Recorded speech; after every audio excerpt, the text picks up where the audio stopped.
Welcome to my video about my capstone project for my Kaggle Google Generative AI course.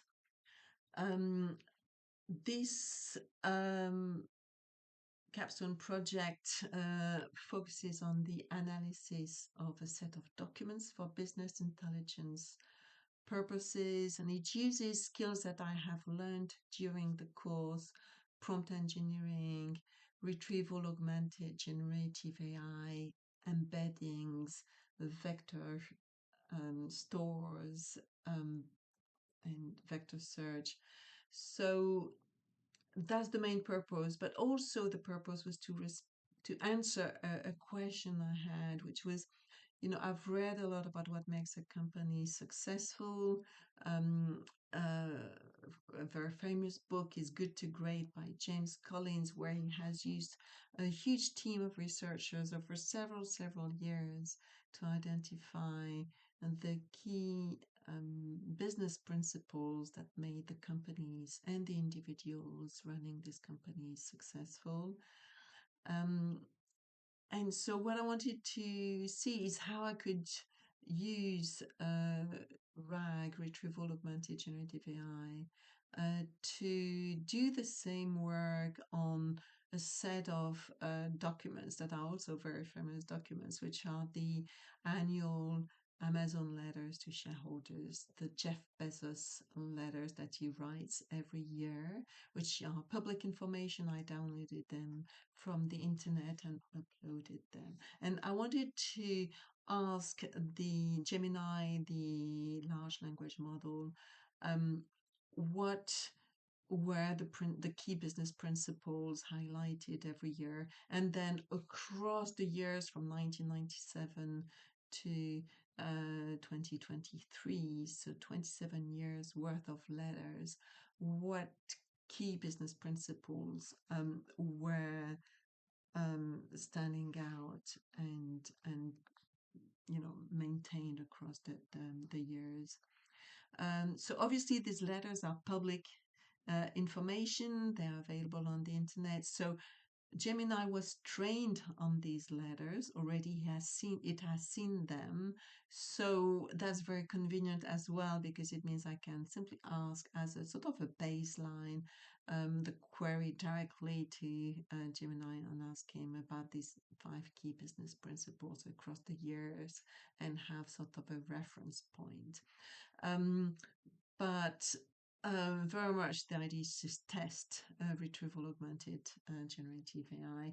So my code structure, so this is my Kaggle notebook, publicly available. I've also written a blog about that code.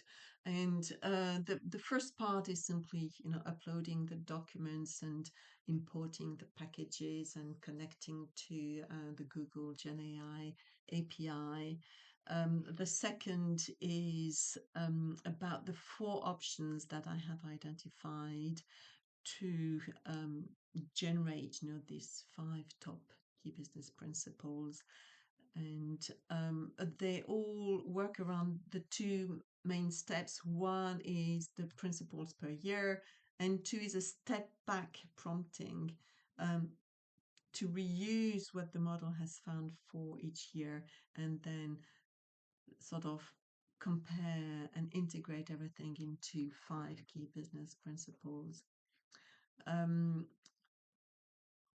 I was hoping that doing that step back was grounding the results in the findings of the first step, in the using exclusively the information from the letters that I feed into the query. I use that word exclusively even in the prompts, with quite strict instructions to the model. So that's how I achieve the grounding. And then the part 3 is about summary and comparisons and my key learnings.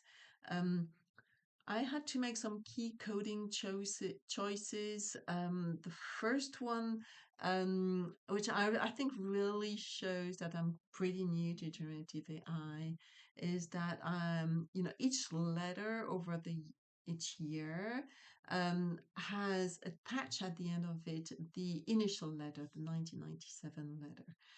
And that's because Jeff Bezos said, I have kept the same principles, the same priorities as from year zero. And I was worried that if I was keeping it in, it would overemphasize the key business principles from the first year, and it would remove the chance for other more recent business principles to emerge. But by toggling my parameter, remove underscore 1997 reprint, um, by toggling that as true or false, I could compare the results, and actually the LLM manages to sort of, you know, look at the principles across the year. It did not distort its view to have these 1997 letters reprints. So eventually I decided to keep removing the reprint to make the data set lighter, but the results, were pretty neutral about it. The second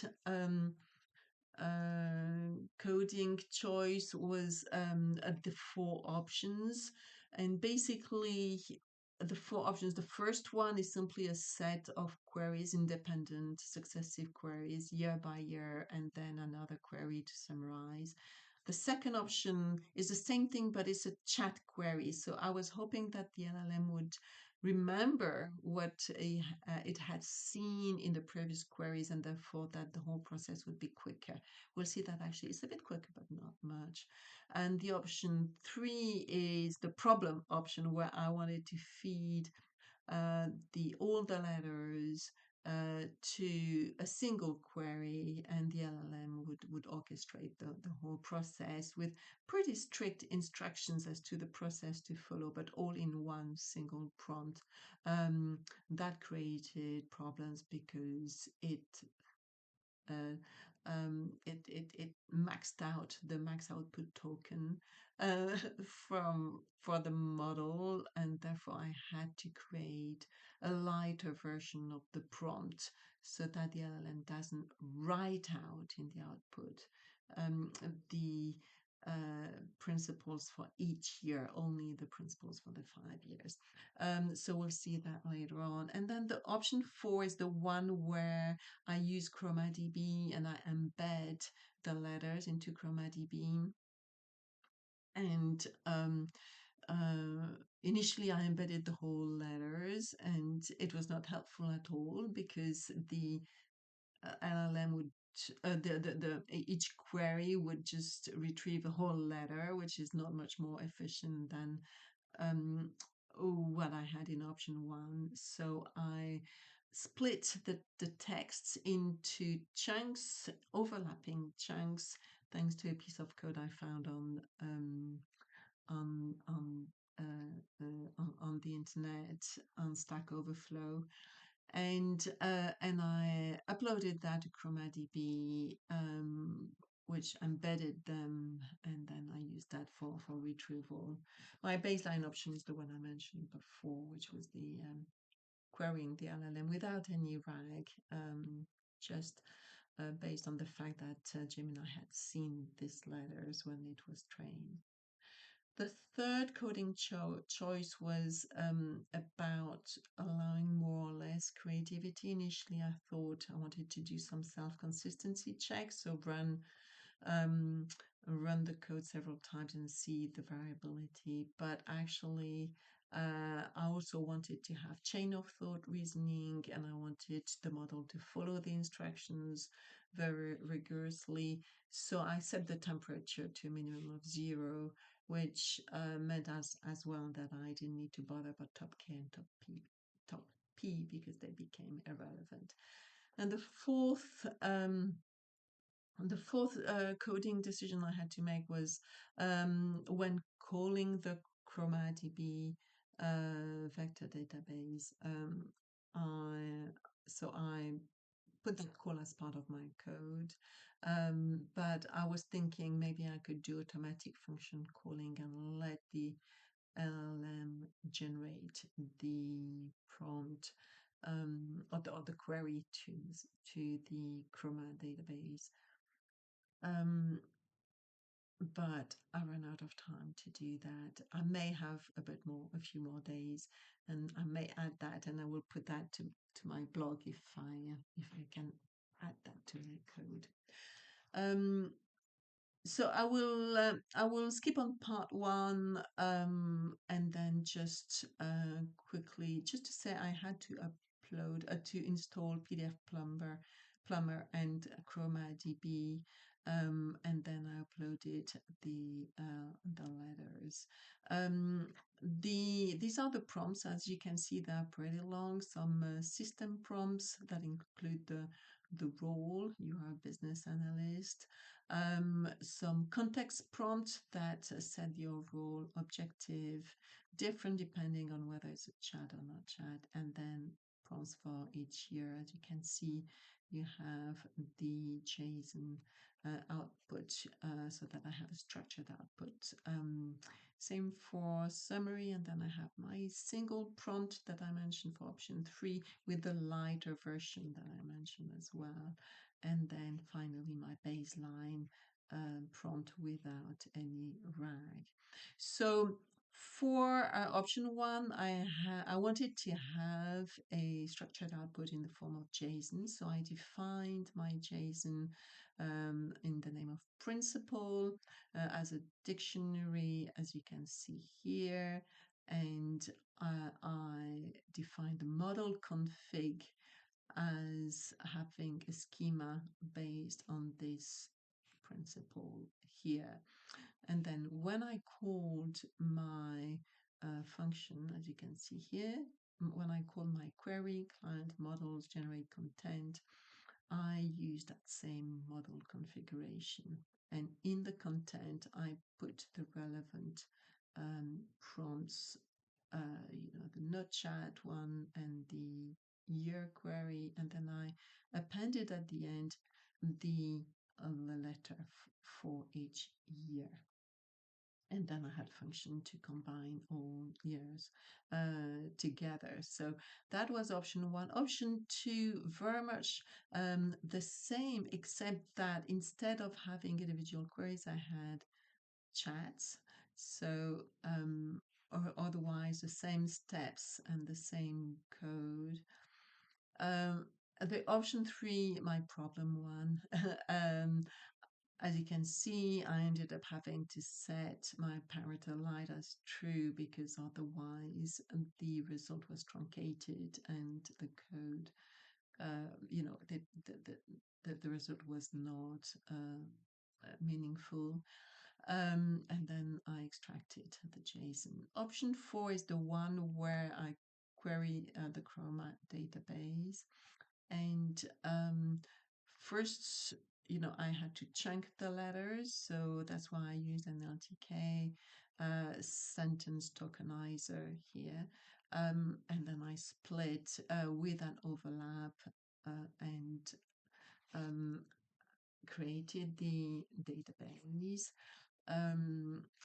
And added the documents. What I did here, I wanted for each chunk to keep a reference of the year. So I used the metadata with the year being the year of the index that I had created for each chunk. So for instance, for 1997, if I had 5 chunks, I had a chunk 1997-1, 1997-2, 1997-3, and so I could retrieve the year this way.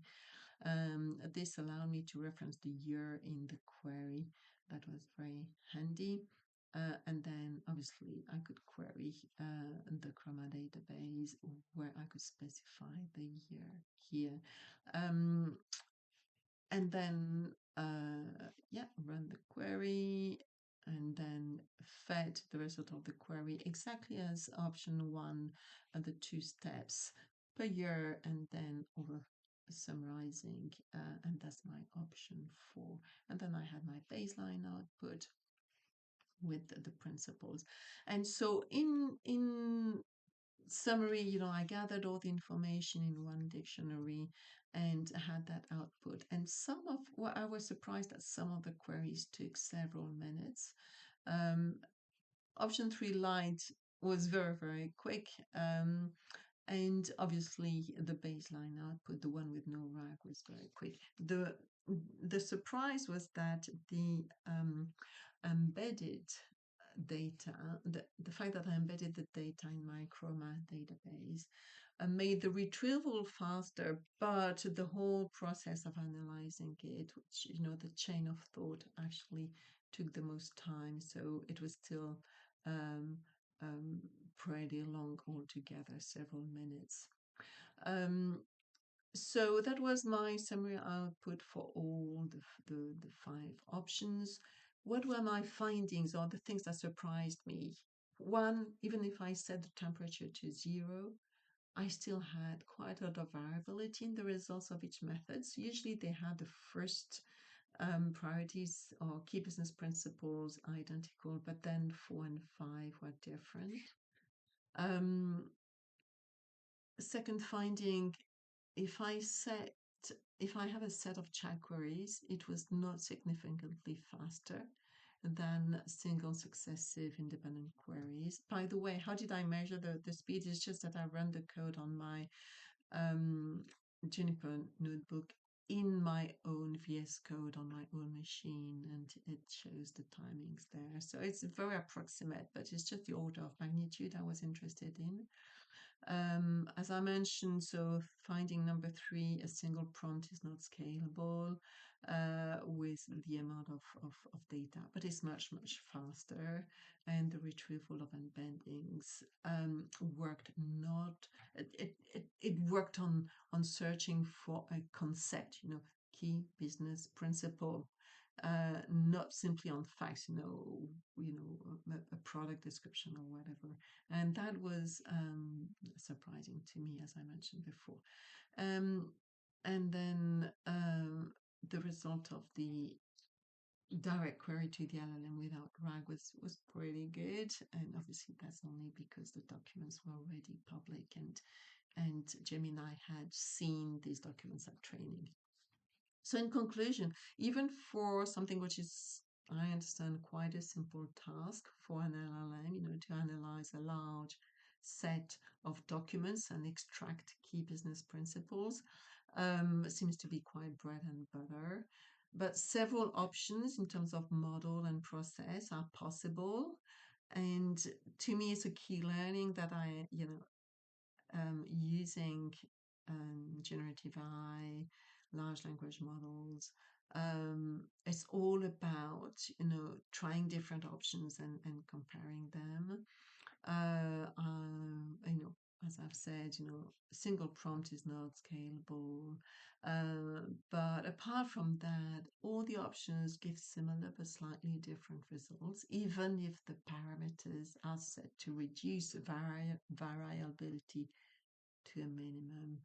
Um, so I think there's still a lot we can do. As I mentioned, I'd like to automate the function calling on the Chroma database, but also I would have loved to have had time to do some prompt assessment, like the point-wise or pair-wise assessments that we saw in the course, because I like to assess the prompts and especially on groundedness, instruction following, coherence, and quality. And we have tools for that. So, yes, I think that's in terms of next step what we could do.